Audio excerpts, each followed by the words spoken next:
और आप इस समय पढ़ाई कर रहे हैं about respiratory system. Life process में 4 यूनिट्स होती है, बताया गया था आप लोगों को स्टार्टिंग में। डाइजेस्टिव सिस्टम कंप्लीट हो चुका है, रेस्पिरेटरी सिस्टम का भी लगभग आधा पार्ट कंप्लीट हो चुका है। तो आज हम लोग स्टार्ट करेंगे अबाउट ह्यूमन रेस्पिरेटरी सिस्टम। तो बच्चों, ह्यूमन रेस्पिरेटरी सिस्टम में क्या क्या चीजें इन्वॉल्व होती हैं और इसकी मैकेनिज्म कैसी है, इसको आज हम लोग सीखेंगे। देखिए, सबसे पहले अगर बात करें तो आप सांस कहाँ से लेते हो। अगर आपसे पूछा जाए कि where you can get oxygen या where you can get air, तो आपका आंसर होगा मैम नोज से, या कभी कभी माउथ से भी आप ले लेते हो सांस। ठीक है, दोनों रास्ते होते हैं, but the main part which involve in respiratory system is known as nostril.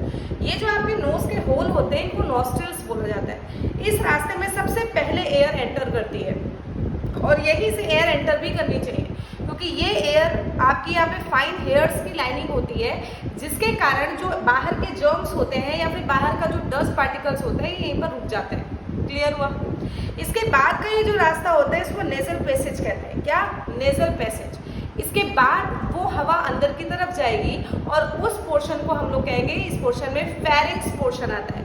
Pharynx के लिए आप लोगों को क्लियर किया गया था कि फेरिंक्स एक कॉमन पाथवे होता है फूड और एयर के लिए, यानी कि खाना भी उसी रास्ते से होकर जाएगा और हवा भी उसी रास्ते से होकर जाएगी। फेरिंक्स के बाद ये वाला पोर्शन बच्चों ये ट्रैकिया कहलाता है। ठीक है, ट्रैकिया। लेकिन इसी ट्रैकिया के ऊपर की तरफ एक और स्ट्रक्चर होता है जहां से हवा टकराती है तो आवाज बाहर आती है। Yes, we can know about this topic that कहाँ से आवाज आ रही है, हमको पता होना चाहिए। हमको पता हो सकता है कि हम लोगों को सबको पता भी हो, हम लोग को सबको इस बात की इंफॉर्मेशन भी हो सकती है। अगर नहीं पता तो जानकारी लीजिए यार। आपका कौन सा पार्ट होता है जहाँ से आवाज बाहर आती है, जिसको हम लोग लैरिंक्स कहते हैं। लैरिंक्स, लैरिंक्स को ही हम लोग साउंड बॉक्स भी कहते हैं। यार ये सब बातें अगर नहीं पता है तो आप लोग बहुत अपनी जानकारी कम है, इसको तैयार कीजिए। ठीक है, लैरिंक्स के माध्यम से ही जब लैरिंक्स में हवा टकराती है तो वही साउंड प्रोड्यूस करती है। इस बारे में जानकारी लीजिए। और जब हम लोग बोलते हैं तो उसके लिए जीभ है, दांत है, होंठ है, ये सब चीजें शब्दों का फॉर्मेशन करती है ना।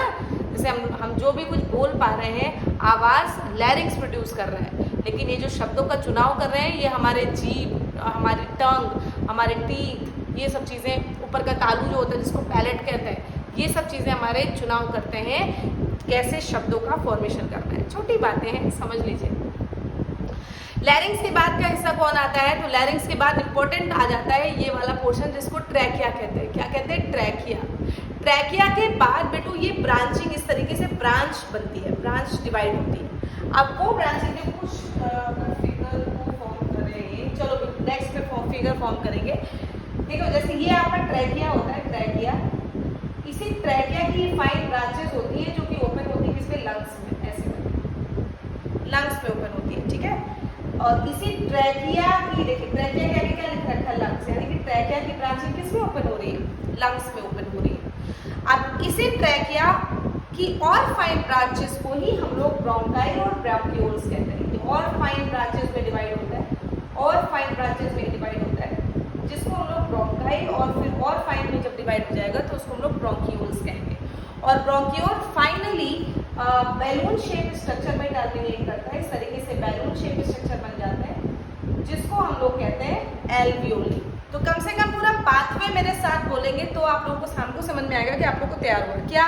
सबसे पहले nostril, nasal passage, pharynx, larynx, trachea, branching में लंग्स, लंग्स के अंदर ब्रांचिंग ब्रोंकाई, ब्रोंकियोल्स, एल्वियोलाई। याद हुआ? एक बार और मेरे साथ दोहराइए। सबसे पहले नॉस्ट्रिल, नेजल पैसेज, उसके बाद फेरिंक्स, लैरिंक्स, ट्रैकिया, ट्रैकिया के बाद ओपन होगा lungs, bronchi, bronchioles, alveoli. Learn हो गया? अब इसके बारे में 2-2, 4-4 पॉइंट बच्चों समझना है हम लोगों को। सबसे पहले नॉस्ट्रिल की बात करें तो इसके लिए आप क्या लिख सकते हो कि ये नॉस्ट्रिल की मदद से एनवायरनमेंट से एयर की एंट्री होती है हमारे शरीर में। तो क्या लिखा है? Air is taken into the body through the nostril. एकदम छोटी सी बात जो क्लियर करके आपके में लिख दी गई है, that air is enter through the nostril into our body. Second point पर अगर बात करें नेजल पैसेज की, तो नेजल पैसेज में देखो एक चीज फील की होगी अगर आपने, देखो भाई ये सबने किया होगा, अब वो बात अलग है कि कोई एक्सप्लेन ना करे या शर्मा जाए। ये वाला जो खुदाई करते हैं ना, हड़प्पा के ज़माने की खुदाई, उंगली डाल के अपना मस्त हो गए, ये सब प्रोसेसिंग बचपन में सब कोई करता है, बड़े होने में भी करता है यार। मैंने तो एक, देखिए किसी का बुराई नहीं करेंगे, लेकिन हमारे गुरु जी थे, वो जब मस्त हो जाते थे तो एकदम मस्त ही हो जाते थे। ये सब चीज़ें नहाते धोते कर लीजिए, ठीक है, क्योंकि भाई होती तो गंदगी ही है। उसके बाद फिर अपना दिन भर ऐसे ही रहिए, नहाते धोते समय इसको साफ करना चाहिए। लेकिन लोग ट्रेन पे मस्त होकर कर लेते हैं, खड़े हैं अगर किसी से बात कर लेते हैं, this is not a good manner. चलिए, अच्छा क्यों ये पपड़ी के अंदर क्यों बनती है, जिसको लोग बड़े मस्त होकर निकाल देते हैं। ये पपड़ी इसलिए क्या होता है बेटो, जो डस्ट पार्टिकल्स वगैरह आप एयर में जब खुले में हम लोग जाते हैं और डस्ट एयर को अंदर लेते हैं, तो उस एयर के साथ वो डस्ट पार्टिकल भी तो अंदर जाता होगा, वो उसी नाक के अंदर म्यूकस होता है, वो उसी गीले में वो चिपक जाता है, जिसके कारण वो गंदगी बन जाती है और उसको साफ करते रहना चाहिए। क्लियर हो गया। तो नाक के अंदर क्या मौजूद होते हैं, नाक के अंदर फाइन हेयर्स होते हैं और इसके साथ ही साथ में कुछ म्यूकस होता है जो डस्ट पार्टिकल और छोटे मोटे जर्म्स को बॉडी के अंदर एंट्री करने से रोकता है। और साथ ही साथ में म्यूकस कंडीशनिंग ऑफ एयर का भी काम करता है। अगर बाहर ठंडी हवा है तो उसको गर्म करके बॉडी के अंदर भेजेगा, और अगर बाहर गर्म हवा है तो उसको ठंडी करके भेजेगा। क्लियर हो गया। नाक के नेजल पैसेज के अंदर दो चीजें होती है, एक म्यूकस, दूसरा हेयर, जो कि हवा को कंडीशनिंग करता है और साथ ही में प्रिवेंट करता है जर्म और डस्ट पार्टिकल से। क्लियर। इसके बाद वाला रास्ता आता है फेरिंग्स। फेरिंग्स के बारे में भाई हम लोगों ने डाइजेस्टिव सिस्टम में ही क्लियर किया है, वही सेम पॉइंट कि it is the common pathway for food and air. इसके बाद आता है लैरिंग्स। ये जो लैरिंग्स है बच्चों, लैरिंग्स का अपर पार्ट में छोटा सा एक स्ट्रक्चर होता है जिसको लैरिंग्स या फिर साउंड बॉक्स कहते हैं। इसी में जब हवा टकराती है तो साउंड प्रोड्यूस होता है। तो लैरिंग्स के पॉइंट पे देखिए ये पॉइंट आपका बना है, ये पॉइंट आपका नोस्ट्रिल के लिए, ये पॉइंट आपका नेजल पैसेज के लिए, ठीक है, ये पॉइंट आपका फेरिंग्स के लिए, फिर ये पॉइंट आपका लैरिंग्स के लिए। तो लैरिंग्स के लिए समझते हैं, it is the present at the upper end of trachea and it produces sound. समझ में आ गया होगा। अब आते हैं ट्रैकिया के पॉइंट में। It is very important part of your respiratory system.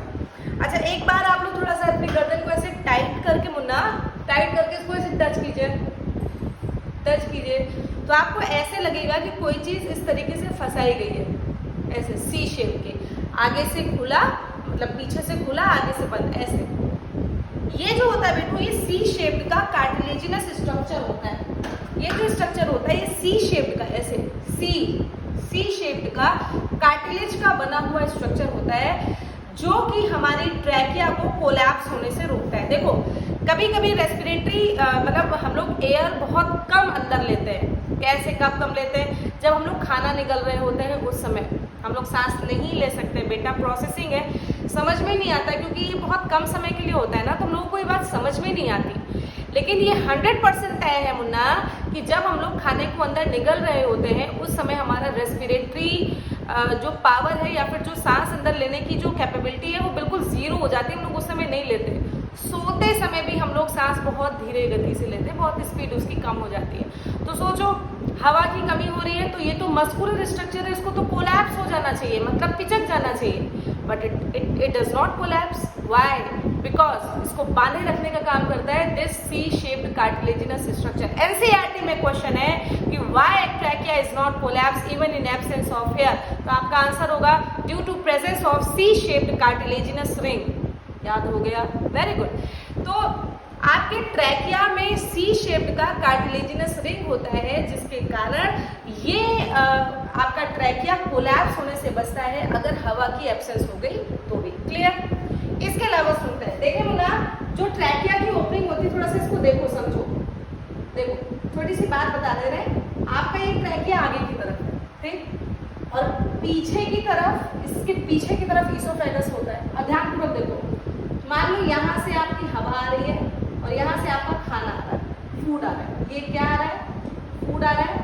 और ये क्या आ रहा है? एयर आ रहा है। अब फूड और एयर को क्या पता हमको किस उसमें जाना है? नहीं पता अभी। तो मतलब पता है लेकिन मिक्सिंग हो सकती है कि नहीं हो सकती है। तो बेटो इसके ऊपर एक कवरिंग होती है जिसको हम लोग कहते हैं ग्लॉटिस। और ग्लॉटिस के ऊपर एक और कवरिंग होती है जिसको हम लोग कहते हैं इपीग्लॉटिस। इपीग्लॉटिस कहते हैं इसको।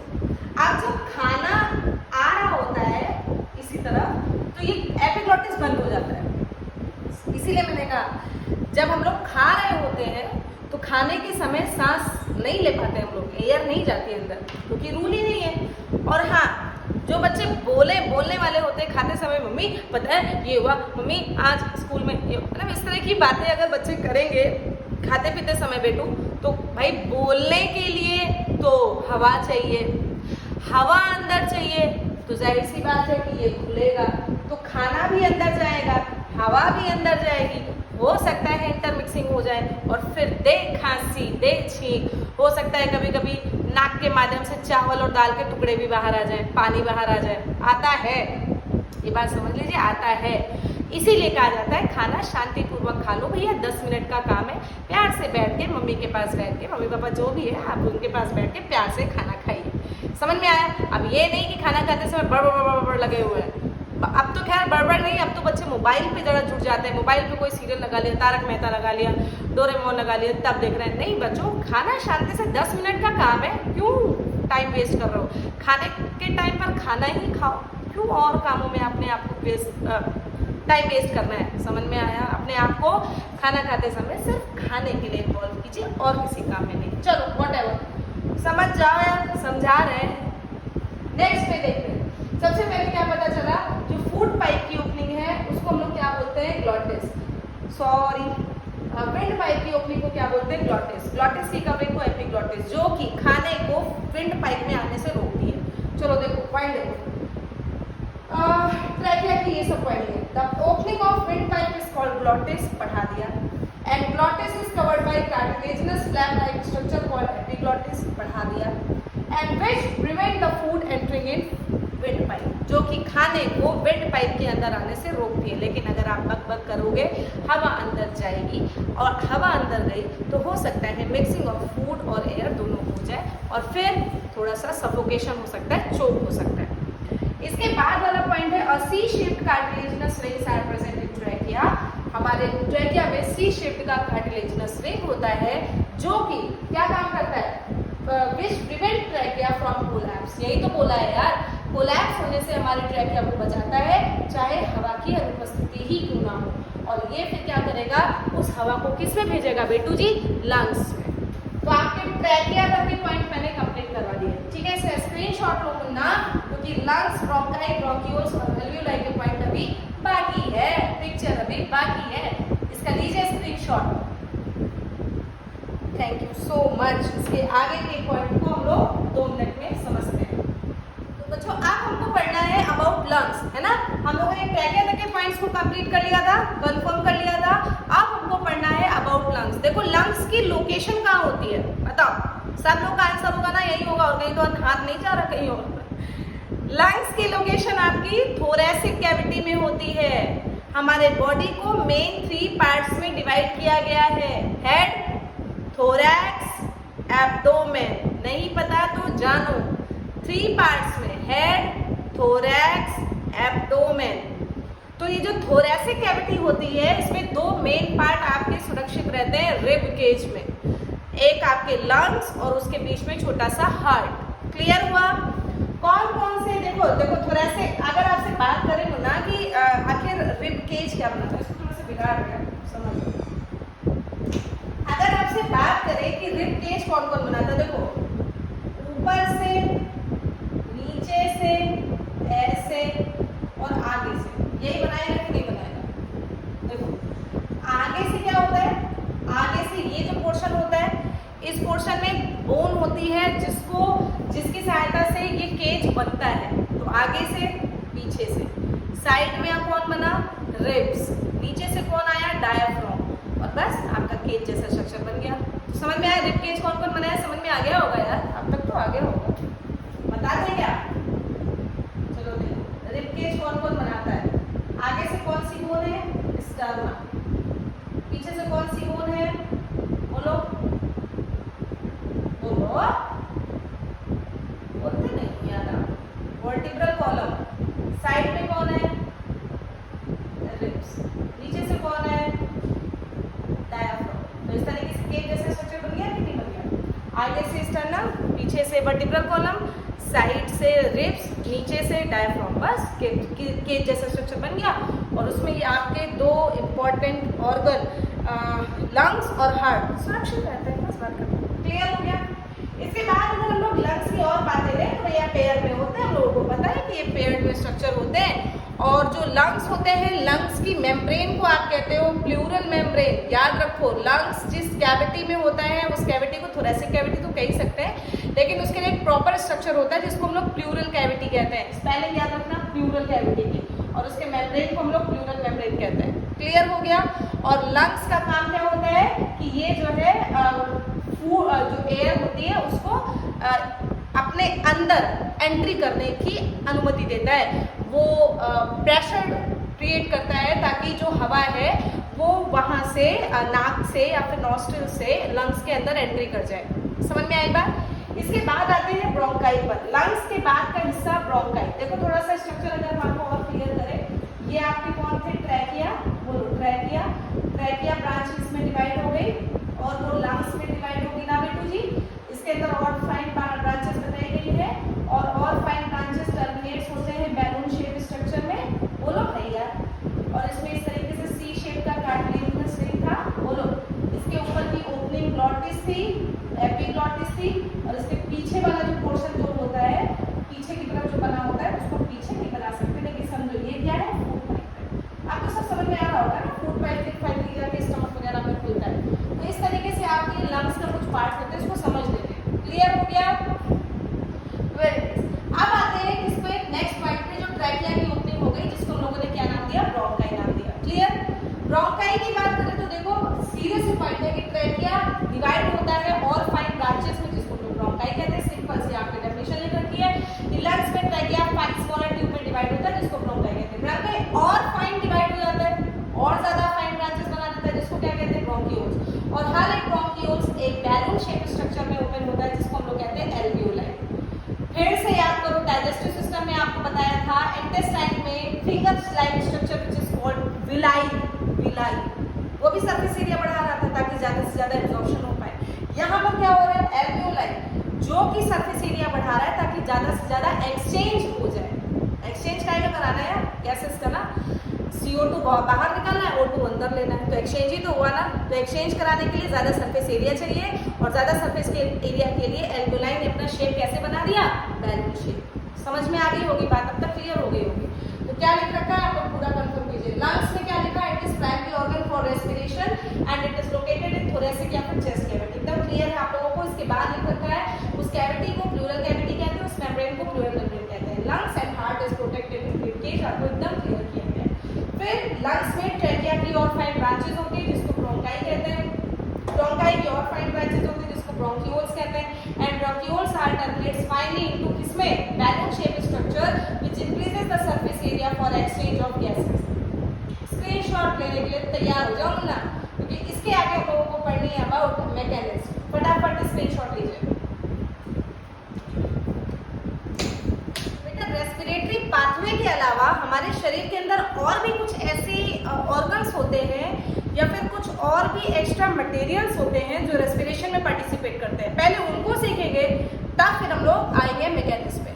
देखो रेस्पिरेटरी पाथवे में नॉस्ट्रिल, नेजल पैसेज, इसके बाद फेरिंग्स, फिर लैरिंग्स, फिर ट्रैकिया, फिर लंग्स, फिर ब्रोंकाई, ब्रोंकियोल्स और एल्वियोलाई के साथ साथ हमारे शरीर में प्रेजेंट रिब्स और डायाफ्राम की मसल्स भी पार्टिसिपेट करती है। देखो रिब्स जो होते हैं हमारे शरीर में 12 पेयर होते हैं, 12 इधर 12 इधर, ठीक। उनमें अटैच्ड मसल्स का नाम होता है इंटरकोस्टल मसल। इंटरकोस्टल मसल्स, ठीक है। अब ये इंटरकोस्टल मसल क्या करेगी? जब कॉन्ट्रैक्ट और रिलैक्स करेगी तो बेटू हमारा ये जो वॉल्यूम ऑफ चेस्ट कैविटी है ये घटेगा और बढ़ेगा।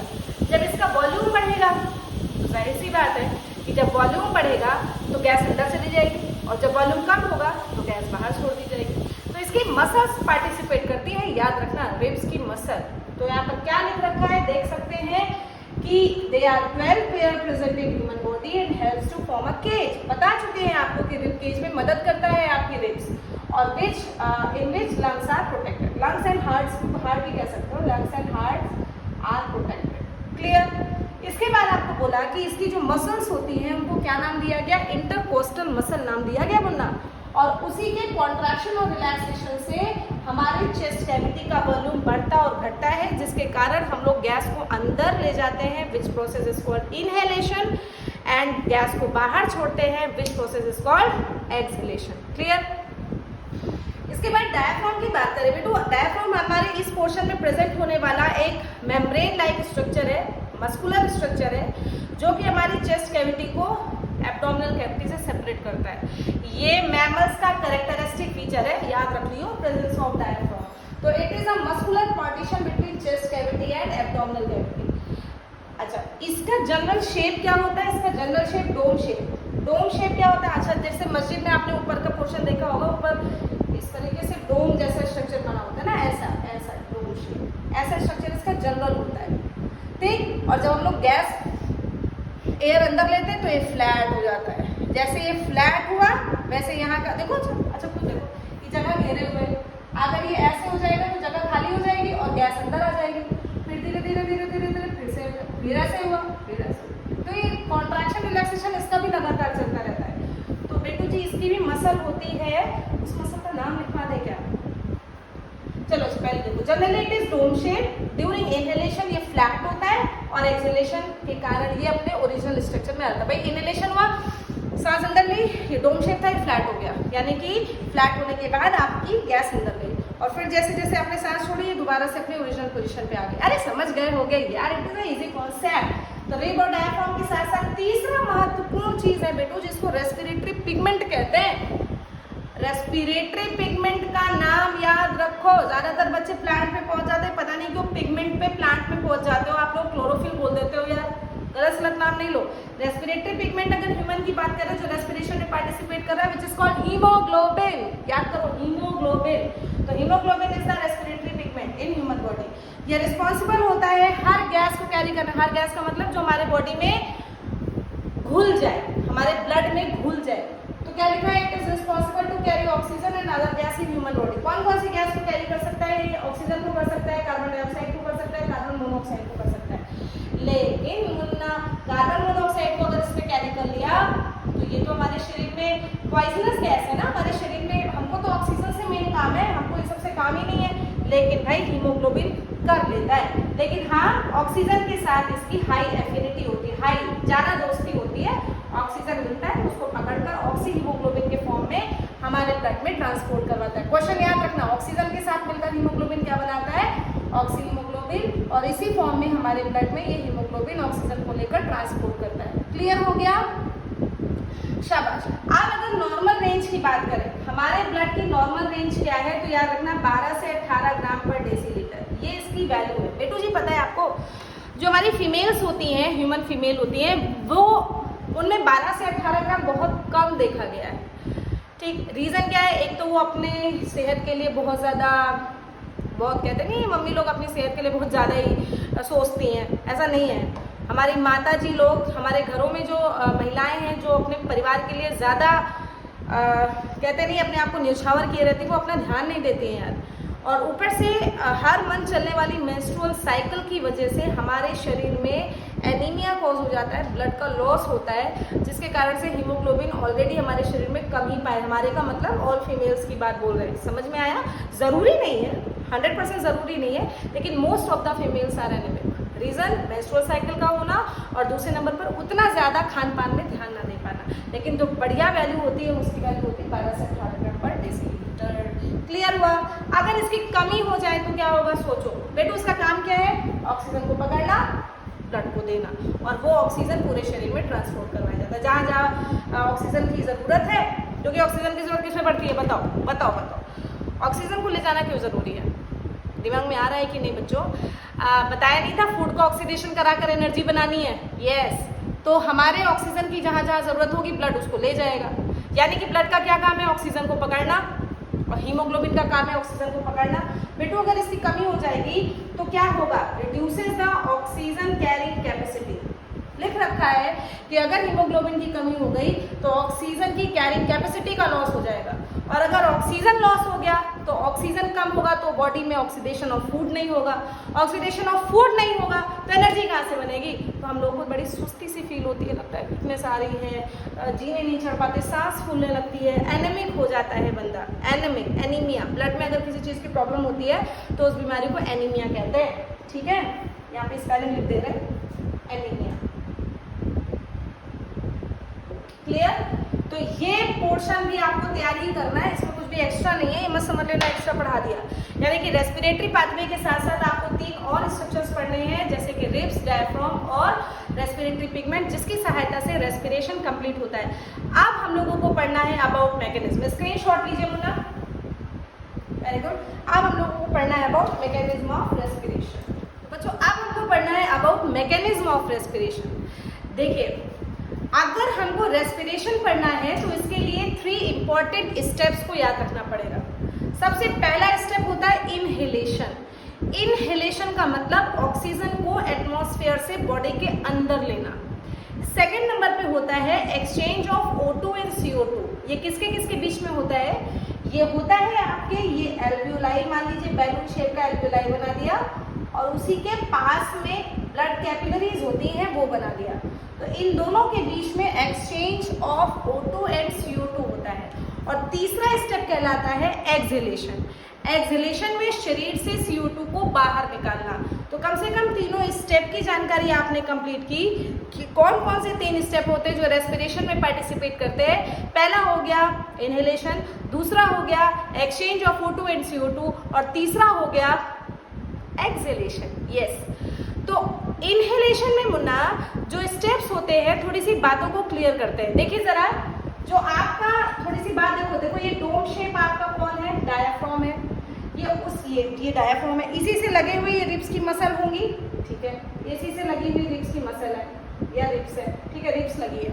अब जब रिब देखो, ये जब रिब टुवर्ड्स मतलब अपने आप को खींचेगा, जब रिब लिफ्ट होगा यानी कि उठेगा तो इसमें खिंचाव पड़ेगा और जब ये खींचेगा तो रिब फ्लैट होगा कि नहीं होगा? अरे यार, किसी भी छोटी चीज को देखो, जैसे ये आपका छोटी सी बात को समझाने का प्रयास कर रहे हैं, समझ में आ जाए तो अच्छी बात है। देखो जैसे ये सिकुड़ा हुआ पार्ट है, अगर इसको खींचोगे तो ये फ्लैट हो जाएगा कि नहीं हो जाएगा? तो इसी तरीके से यहाँ पर भी ये आपका डोम शेप स्ट्रक्चर है और जब रिब इसको खींचेगा तो ये फ्लैट हो जाएगा और जैसे ही फ्लैट हो जाएगा तो एयर आपकी बॉडी के अंदर एंटर कर जाएगी। छोटी सी बात है। तो देखिए क्या लिखा है सबसे पहले, इसका मतलब क्या होता है इनहेलेशन का कि टेकिंग ऑक्सीजन या टेकिंग एयर फ्रॉम कहाँ? बॉडी। कहाँ से कहाँ? मतलब एटमॉस्फेयर से शरीर के अंदर। फिर क्या लिखा है? नॉस्ट्रल से शरीर के अंदर आया बेटू जी, एयर ट्रैकिया के थ्रू कहाँ आया? आपके लंग्स में आया। कैसे लंग्स में आया? क्योंकि ये डायाफ्राम ने और रिब्स की मसल ने मदद किया। उसमें क्या बताया गया, क्या क्या चीजें मदद करती हैं? Chest cavity becomes larger. जब ये डायाफ्राम फ्लैट होगा और लिफ्ट आपकी खींचेगी, यानी कि जो आपकी रिब्स है ये लिफ्टेड होंगी, ये पुल्ड होंगी, तो आपका ये डायाफ्राम नीचे की तरफ फ्लैट होगा जिससे ये चेस्ट कैविटी बढ़ेगी और आप गैस को इनहेल कर ले जाओगे। तो लिख रखा है chest cavity becomes larger by flattens the diaphragm and lifted ribs. ठीक है, और then air is sucked into the lungs and filled in air. जल्दी से आपकी सारी की सारी हवा एल्वियोलाई में फिल हो जाती है। सेकेंड नंबर पर आपको देखो, मान लो ये एल्वियोलाई है, यहाँ ऑक्सीजन भर के है और आपकी बॉडी में CO2 भर के है। ठीक, अब क्या होगा बेटू, यहाँ पर प्रेशर लगेगा, डिफ्यूजर लगेगा, high concentration to low concentration. तो क्या होगा, ये ऑक्सीजन ट्रांसफर होकर इधर आ जाएगी ब्लड में और ये CO2 ट्रांसफर करके कहाँ पहुंच जाएगा? एल्वियोलाई में। बस यही लिख रखा है कि किसके बीच में ऑक्सीजन और CO2 का एक्सचेंज होता है। तो आपका आंसर है between alveoli and blood capillaries. याद रखना, एल्वियोलाई और ब्लड कैपिलरीज के बीच में ऑक्सीजन और CO2 का एक्सचेंज होता है। तो क्या लिखा है? Blood releases CO2 in alveoli which comes from rest of body. हमारे शरीर में मेटाबॉलिक एक्टिविटीज से CO2 का फॉर्मेशन होता है जिसके थ्रू जो हमारे एल्वियोलाई यानी कि ब्लड कैपिलरीज में आकर कलेक्ट होती है। ठीक है, अब ये CO2 कहाँ भेज दी गई? एल्वियोलाई। फिर लिखा है oxygen is taken up from alveoli, oxygen इस एल्वियोलाई में इससे कहाँ ट्रांसफर कर दी गई, ब्लड वेसल में, लिखा है। अब इस ब्लड वेसल में होता है कौन, हीमोग्लोबिन। ये हीमोग्लोबिन इस ऑक्सीजन को पकड़कर पूरे शरीर में ट्रांसपोर्ट करवा देगा जहां जहां ऑक्सीजन की जरूरत है। Clear, oxygen is taken by respiratory pigment and due to diffusion it is transported to all the cells of body. समझ में आया। थर्ड नंबर पर आते हैं एक्सहेलेशन। एक्सहेलेशन का मतलब CO2 को बाहर छोड़ना एटमॉस्फेयर में।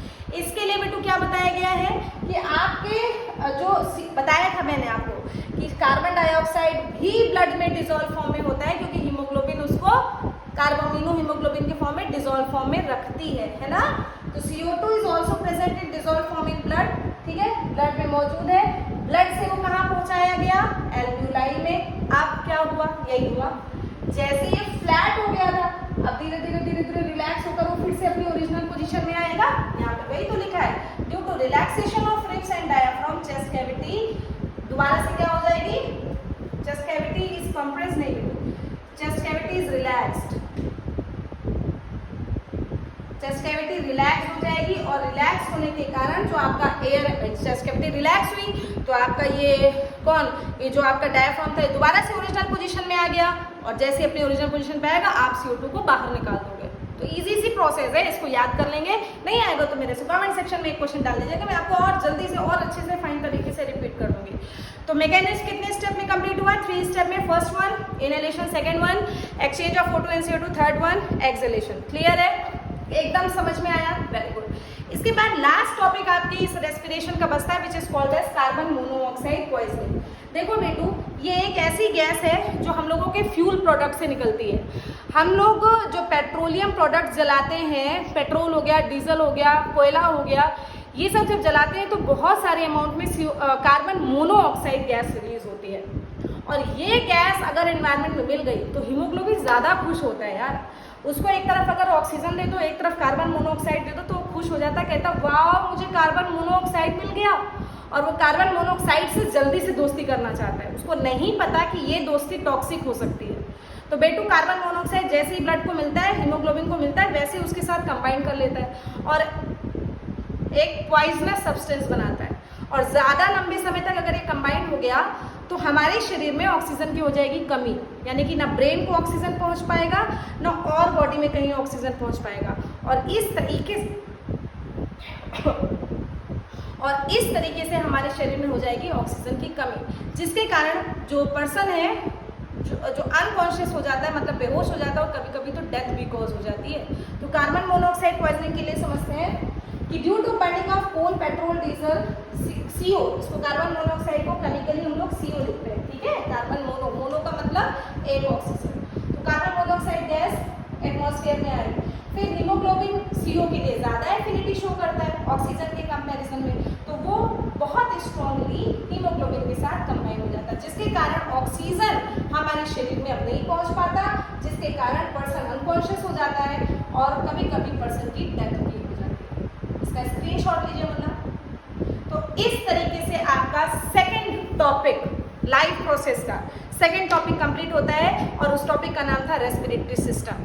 तो बच्चों अब हम लोग नेक्स्ट लेक्चर से स्टार्ट करेंगे अबाउट ट्रांसपोर्ट सिस्टम, जिसको हम लोग सर्कुलेटरी सिस्टम भी कहते हैं। तो तब तक इसको पढ़ते रहिए, मोटिवेट रहिए बच्चों, बहुत लंबा चैप्टर है, मोटिवेटेड स्टाइल से पढ़िए और दूसरों को प्रमोट कीजिए, मोटिवेट कीजिए, ताकि वो लोग भी पढ़ाई करें। बोर्ड आने वाले हैं, आने वाले का मतलब अभी कहोगे बहुत लंबा समय कुछ नहीं है, ठीक है। गर्मी में गर्मी लगेगी, जाड़े में जाड़ा लगेगा, लेकिन आपको हर चीज़ को ध्यान में रखते हुए पढ़ाई भी करनी है। सो पढ़ते रहिए बच्चों। तब तक के लिए थैंक यू सो मच। मिलते हैं हम लोग अपने नेक्स्ट लेक्चर में। चैनल को सब्सक्राइब कीजिए, लाइक कीजिए, शेयर कीजिए। Thank you.